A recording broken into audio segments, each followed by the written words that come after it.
Assalamualaikum warahmatullahi wabarakatuh. Jumpa lagi di seri perkuliahan Geometri Euclid bersama saya Amanda Lahadi.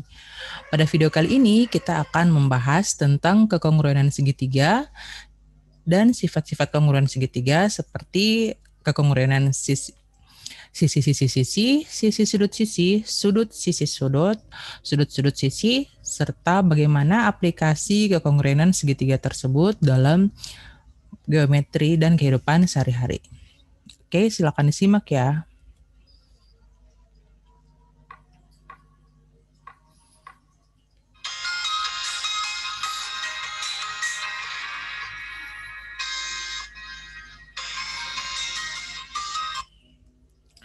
Kita mulai dengan membahas yang seperti apa itu ketika segitiga dikatakan kongruen.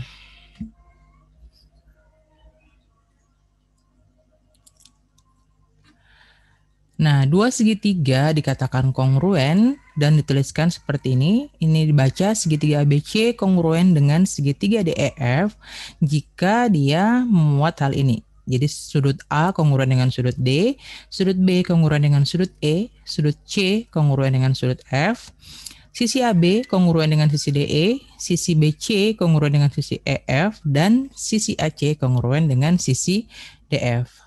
Nah, di sini kita harus memperhatikan dengan baik bagian-bagian yang berkorespondensi pada segitiga ini.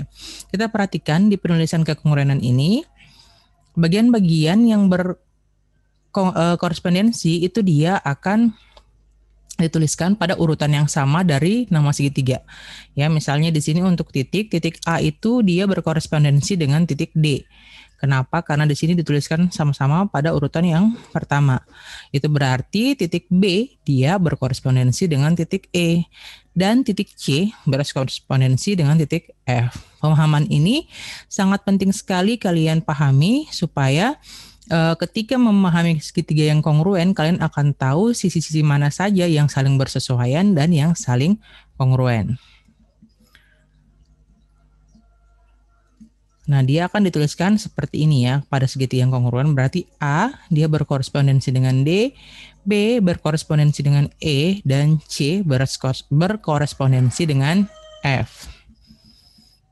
Nah, selanjutnya jadi kalau kita punya dua segitiga lain, misalnya di sini segitiga MNQ kongruen dengan segitiga RST, itu artinya apa? Artinya sudut titik M dia berkorespondensi dengan titik R, titik N berkorespondensi dengan S, dan titik Q berkorespondensi dengan T. Ingat sekali lagi letaknya pada penamaan segitiga itu masing-masing yang berkorespondensi atau yang berhubungan dia itu akan terletak pada posisi yang sama dalam nama segitiganya. Jangan sampai salah ya.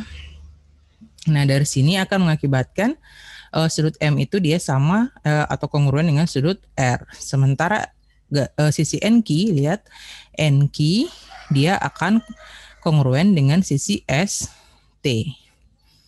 Oke, kita lanjut ke definisi formalnya. Nah, jadi definisinya, dua buah segitiga dikatakan kongruen jika 6 bagian pada segitiga pertama kongruen dengan 6 bagian yang berkorespondensi pada segitiga kedua.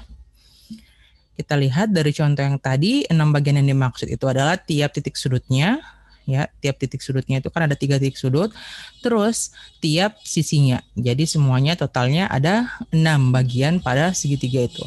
Yang mana dikatakan kongruen jika yang saling berkorespondensi itu dia kongruen.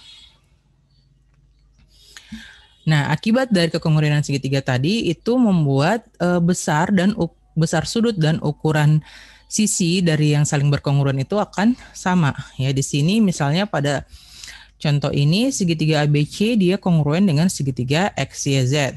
Ya, itu artinya kan titik A dia berkorespondensi dengan titik X. Ini akibatnya sudut A kongruen dengan sudut X, yang berarti besar sudut A itu sama dengan besar sudut X. Begitu juga dengan ketiga sudut yang kedua pasang sudut yang lain.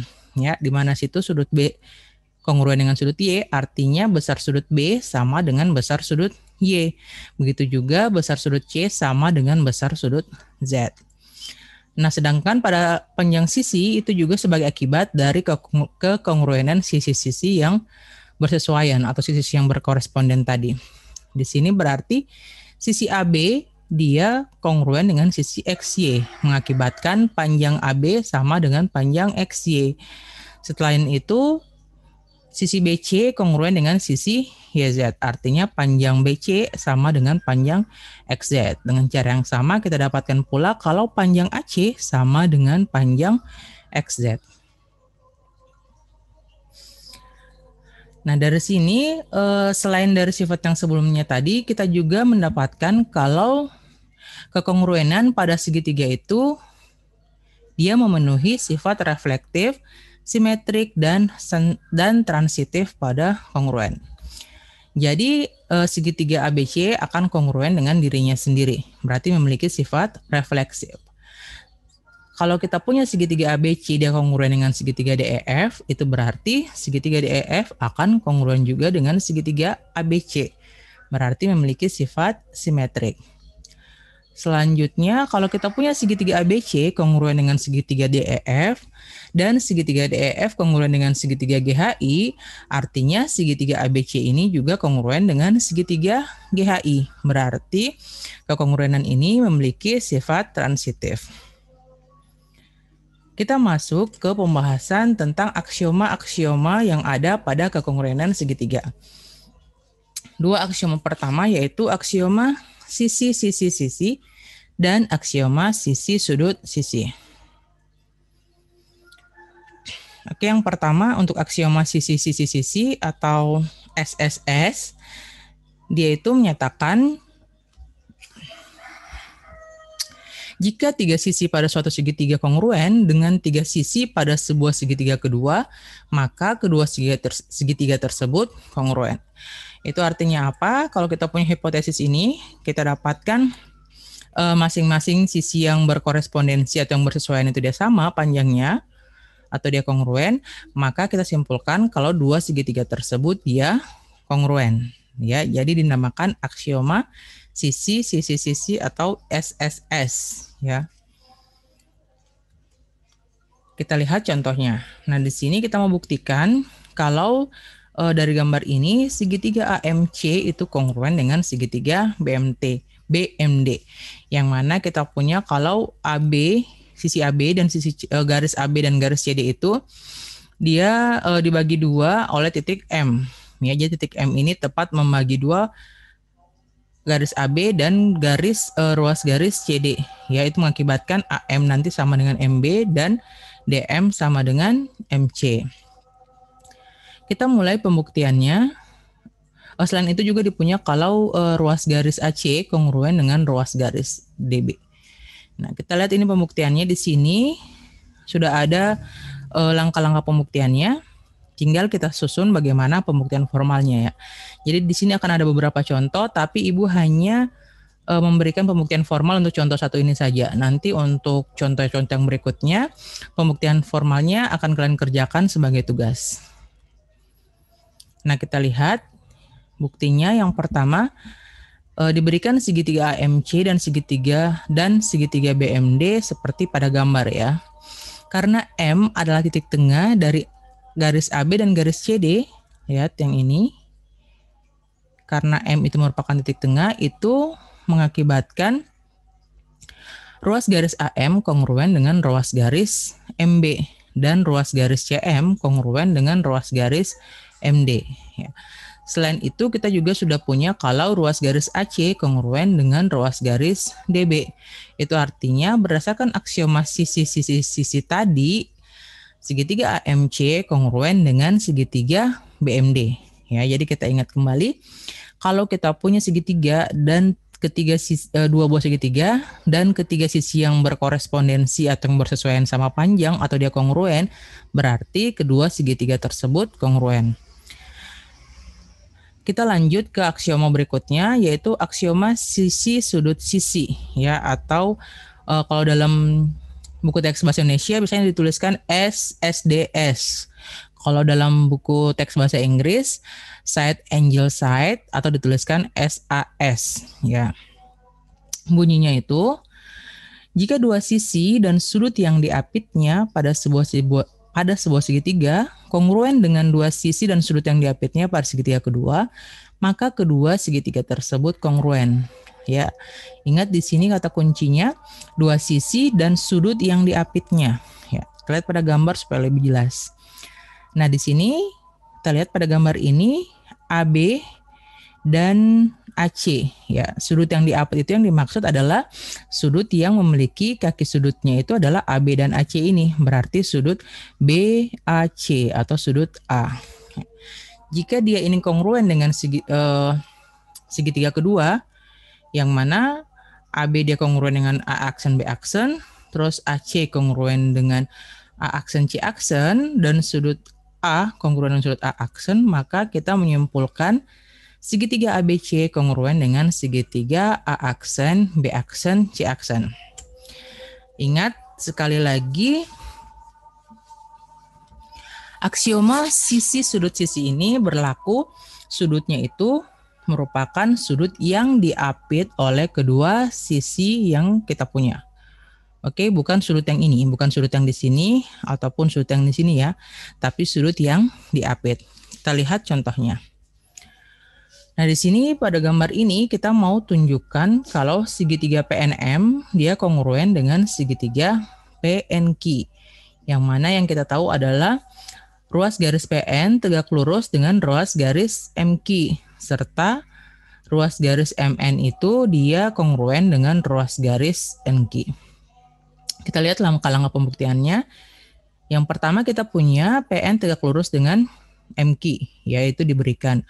Terus dari sini mengakibatkan sudut 1 kongruen dengan sudut 2. Ya, kita sudah punya teorema tentang itu. Kalau garis tinggi itu dia akan membagi dua bagian sudut yang saling berkomplemen itu sama besar, ya. Oke, terus dari sini kita juga sebelum di hipotesis juga kita sudah punya kalau ruas garis MN itu kongruen dengan ruas garis NQ. Selain itu, kita punya juga kalau ruas garis PN kongruen dengan dirinya sendiri ya. Tadi kita dapatkan dari sifat refleksif pada kekongruenan segitiga. Nah, dari sini kita sudah punya apa tadi? Kita punya PN dengan PN sama, terus 1 dan 2 sama, terus MN dan NQ dia kongruen. Berarti kita sudah punya sisi, sudut yang diapitnya, dan sisi. Artinya berdasarkan aksioma sisi sudut sisi, segitiga PNM dan segitiga PNQ itu dia kongruen. Oke, silakan nanti kalian tuliskan pembuktiannya secara formal. Kita masuk ke aksioma berikutnya dan teorema. Ya, jadi di sudut sisi sudut itu aksioma, sementara sudut sisi dia itu adalah teorema. Kita lihat sebentar ya. Nah, untuk aksioma sudut sisi sudut sendiri atau biasa disebut dengan ASA, angle side angle, bunyinya itu jika dua sudut dan sisi yang diapitnya pada sebuah segitiga kongruen dengan dua sudut dan sisi yang diapitnya pada segitiga kedua, maka kedua segitiga tersebut kongruen. Kita lihat kalau tadi yang diapit adalah sudut, ini yang diapit adalah sisi. Ya, jadi di sini kita pada gambar ini kita punya sudut A dan sudut C dia mengapit ruas garis AC atau garis B di sini ya. Dan dia berkorespondensi dengan sudut A aksen dan sudut C aksen yang mengapit sisi B aksen. Dari sini kalau kita punya ini kita menyimpulkan kalau segitiga ABC itu dia kongruen dengan segitiga A aksen, B aksen, dan segitiga A aksen, B aksen, C aksen. Untuk lebih jelasnya kita akan lihat pada contoh.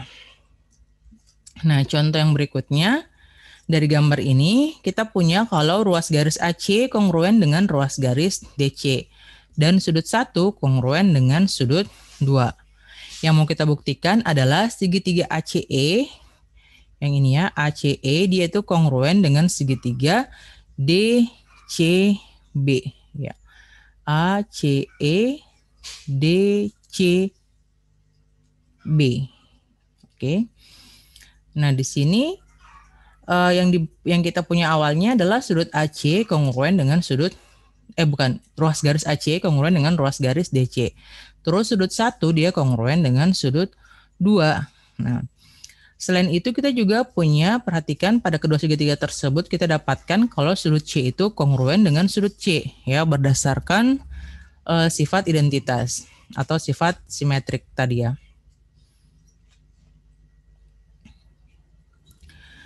Nah, karena kita sudah punya itu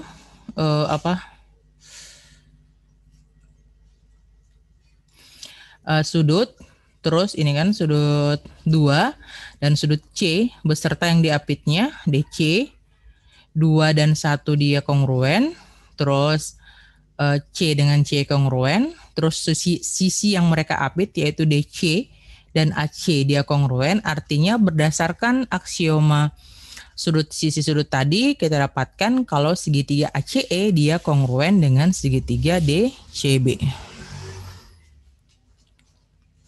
Nah, kita lanjut ke teorema sudut-sudut sisi. Jadi kalau misalnya tadi yang kita punya sebelumnya ketiganya itu adalah aksioma, yang terakhir ini yang keempat dia merupakan teorema. Artinya dia membuktikan sebuah pembuktian agar kita yakin kalau pernyataan tersebut benar. Ya. Bunyinya itu, jika dua sudut dan sisi yang tidak diapitnya pada sebuah segitiga kongruen dengan dua sudut dan sisi yang tidak diapitnya pada segitiga kedua, maka kedua segitiga tersebut kongruen. Ya. Dari aksioma sebelumnya, kita punya dua sudut dan sisi yang diapit. Ini sebaliknya, dua sudut dan sisi yang tidak diapit. Kita lihat pembuktiannya.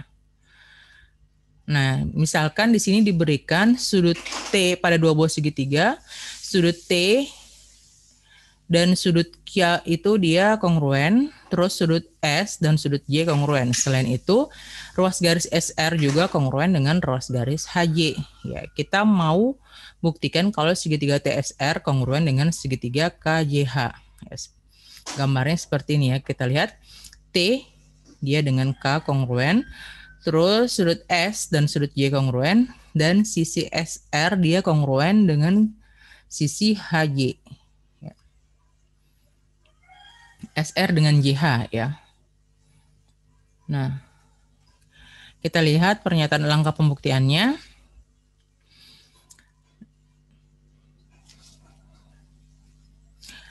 Nah, di sini karena tadi kalau kekongruenan itu kekongruenan sudut dia mengakibatkan besar sudutnya sama, artinya berdasarkan teorema kita sebelumnya, kalau jumlah sudut dalam segitiga itu harus 180 derajat, itu artinya kita akan dapatkan kalau sudut ketiga ini dia sama dengan 180 kurang 2 sudut ini. Ya. Begitu juga dengan yang sebelah sini, segitiga yang di sebelah kiri. Sudut R-nya akan sama dengan 180 dikurang sudut T dan besar sudut T dan besar sudut S. Itu artinya apa? Karena ini dia sama dengan yang ini, besar sudutnya, berarti akan besar sudut R akan sama juga dengan besar sudut H. Sebagai akibatnya sudut R dia kongruen dengan sudut H. Ya. Selanjutnya kita juga dapatkan kalau diberikan tadi di pernyataan soalnya kalau sudut ruas garis SR itu dia kongruen dengan ruas garis HJ. Oke. SR dengan HJ. Nah, karena ini tadi sama berarti sudut yang dua buah sudut beserta ruas garis yang diapitnya, sudut R, sudut J dan HJ dia itu kongruen dengan sudut H, sudut J dan ruas garis HJ itu dia kongruen dengan sudut R, sudut S dan ruas garis SR, berarti berdasarkan aksioma sudut sisi sudut tadi kita dapatkan kalau segitiga TSR itu kongruen dengan segitiga KJH. Kalian akan menuliskan pembuktian formal dari teorema ini dalam tugas kalian. Oke. Nah, di sini hal yang perlu kalian perhatikan, tadi kita sudah punya 4 bentuk.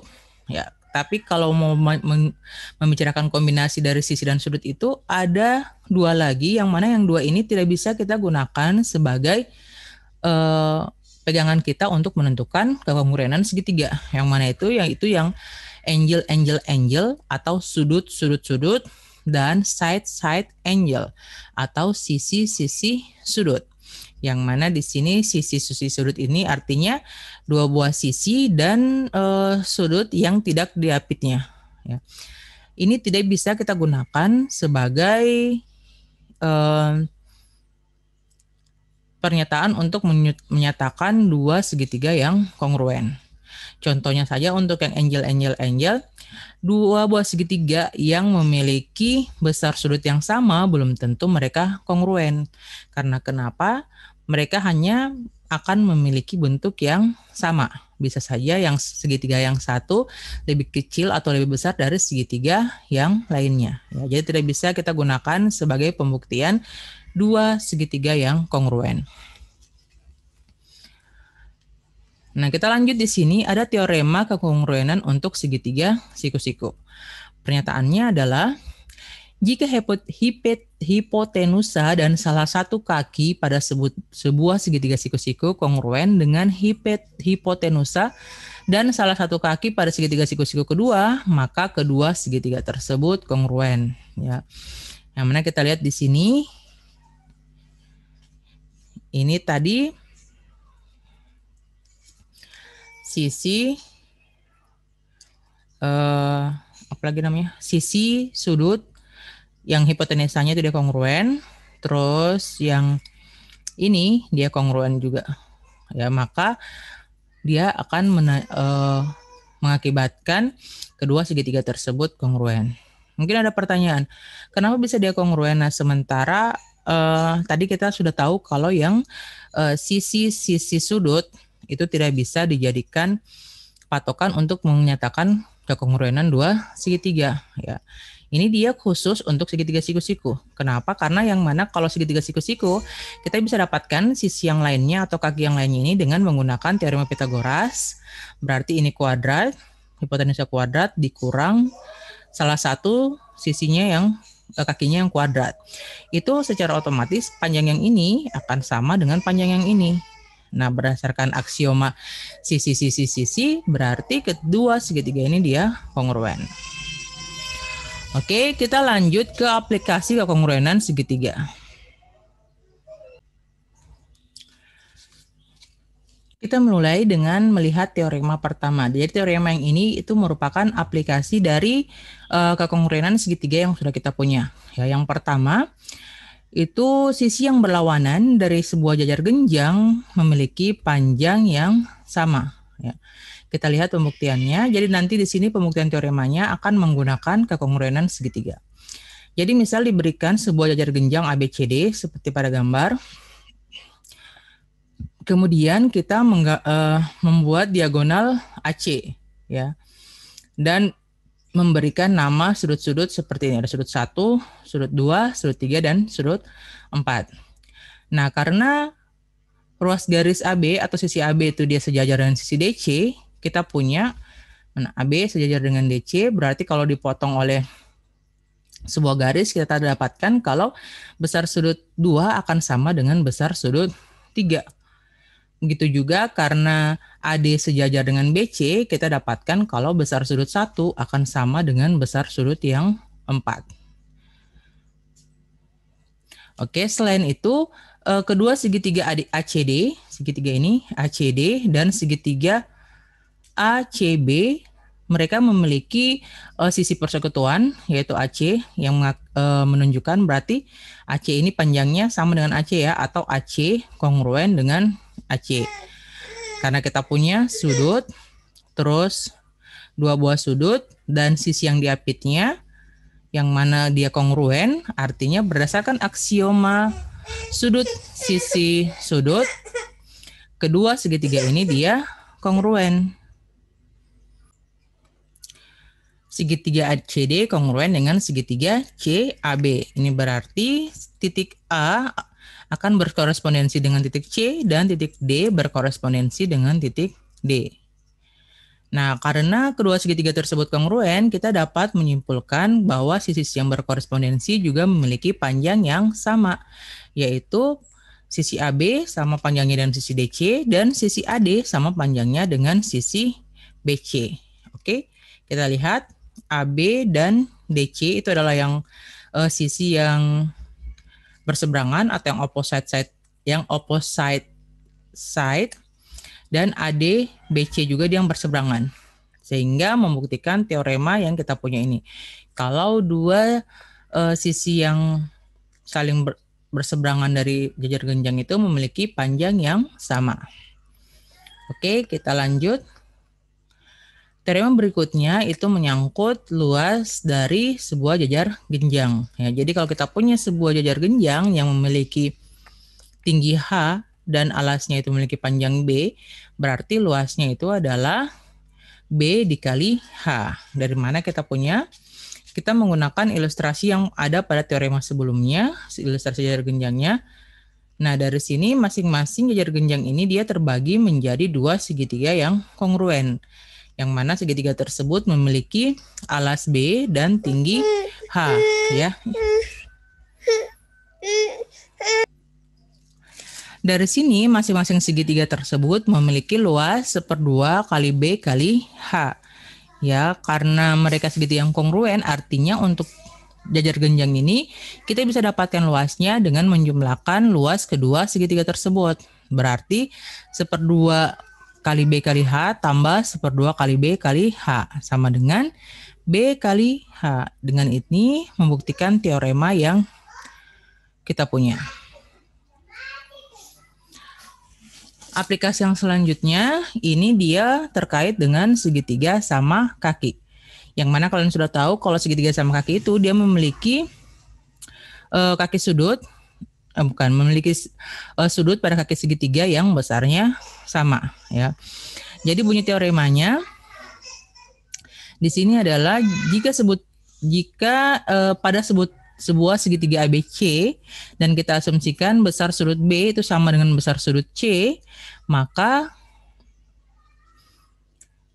sisi yang berlawanan B dan C itu memiliki panjang yang sama. Ya, maksudnya sisi yang berlawanan itu adalah sisi AB dan sisi AC. Dia itu memiliki panjang yang sama. Kita akan membuktikan ini menggunakan kekongruenan segitiga. Nah, yang pertama yang kita lakukan adalah kita menarik garis dari A yang tegak lurus ke ruas garis BC. Ya, dia memotong garis BC ini di titik Q seperti pada gambar. Lihat ya di sini dia tegak lurus, aki ini dia tegak lurus BC. Nah, dari sini terbentuk dua segitiga, yaitu segitiga AQB dan segitiga AQC. Yang mana mereka berdua memiliki sudut yang sama, memiliki satu sisi persekutuan, yaitu sisi aki. Ya. Di sini besar sudut AQB dan besar sudut AQC itu sama ya, sama-sama segitiga siku-siku. Masing-masing besarnya adalah 90 derajat. Selain itu kita punya kalau tadi sudut AB dia itu kongruen dengan sudut C atau memiliki besar yang sama. Ya. Ini berarti sudut BAQ dan sudut QAC akan memiliki besar yang sama. Penjelasannya itu sama seperti pembuktian tadi contoh berapa ya? Kalau Ibu tidak salah itu contoh 2 atau contoh 3. Kita membuktikan kalau misalnya kita punya dua sudut yang saling berkorespondensi itu dia sama besarnya, maka kita bisa pastikan dengan menggunakan teorema tentang jumlah sudut dalam segitiga bahwa sudut yang ketiga juga akan sama besarnya, yang mengakibatkan sudut ketiga itu dia kongruen. Artinya di sini sudut BAQ itu kongruen atau sama besarnya dengan sudut QAC. Nah, ini dengan mempunyai hal itu kita dapatkan kalau segitiga AQB dan segitiga AQC itu memenuhi kekongruenan sudut sisi sudut, atau juga bisa memenuhi kekongruenan sisi cocok. Ibu hampir mau bilang sudut. Lupa tadi ya, kalau itu dia tidak bisa menjamin kekongruenan segitiga. Jadi yang dia penuhi adalah Kekongruenan sudut sisi sudut ya. Sudut sisi sudut atau sudut sisi sudut. Sudut BQA kongruen dengan sudut CQB. Setelah itu AQ kongruen dengan AQ dan BAQ kongruen dengan CAQ. Artinya kita dapatkan kalau segitiga AQB dan segitiga AQC itu dia kongruen. Sebagai akibatnya, maka sisi-sisi yang bersesuaian juga dia kongruen. Atau di sini AB dia kongruen dengan AC. Artinya panjang AB sama dengan panjang AC. Itu sebagai akhir dari bukti yang kita mau. Oke. Kita lanjut ke korolari. Di sini korolari ini kalau tadi terkait dengan segitiga sama kaki, korolari ini dia atau teorem akibat ini dia terkait dengan segitiga yang sama sisi ya. Jadi di sini kalau kita punya sebuah segitiga yang ketiga sudutnya itu besarnya sama, maka segitiga tersebut itu dikatakan sama sisi. Dengan kata lain, panjang AB sama dengan panjang BC sama dengan panjang CA. Ya. Nah, di sini bagaimana caranya kita buktikan? Kita cukup buktikan dengan mengaplikasikan teorema sebelumnya sebanyak 2 kali. Ya. Jadi kita aplikasikan pertama untuk misalnya pasangan sudut A dan pasangan sudut C, terus kita aplikasikan juga untuk pasangan sudut B dengan pasangan sudut C. Ya, dari sini kita akan dapatkan kalau panjang AC akan sama dengan panjang BC. Kalau kita punya M sudut A sama dengan M sudut B, kita dapatkan panjang AC sama dengan panjang BC berdasarkan teorema sebelumnya. Dan kalau kita punya panjang besar sudut B sama dengan besar sudut C, maka panjang AB sama dengan panjang AC. Nah, dari sini kita menyimpulkan kalau ketiga sisi pada segitiga ini dia memiliki panjang yang sama. Nah, teorema terakhir di sini ada 2 teorema yang terkait dengan jajar genjang. Teorema yang pertama, jika sisi-sisi yang berlawanan pada sebuah segi empat memiliki panjang yang sama, maka segi empat tersebut adalah jajar genjang. Oke, ini bisa kalian buktikan menggunakan aplikasi GeoGebra ya untuk visualisasinya. Yang berikutnya, jika salah satu pasang sisi yang berlawanan dari sebuah segi empat dia memiliki panjang yang sama dan sejajar, maka segi empat tersebut adalah jajar genjang. Oke, jadi teorema ini dia mengakhiri pembahasan kita terkait dengan kekongruenan segitiga dan bagaimana kekongruenan segitiga ini dia membangun teorema-teorema terkait bangun geometri yang lain. Semoga mudah dipahami. Jika ada yang ingin kalian tanyakan, silakan berikan pertanyaan di kolom komentar. Jangan lupa subscribe channel ini untuk membantu kami dalam menyediakan sumber-sumber belajar yang bermanfaat bagi kalian semua. Terima kasih. Assalamualaikum warahmatullahi wabarakatuh.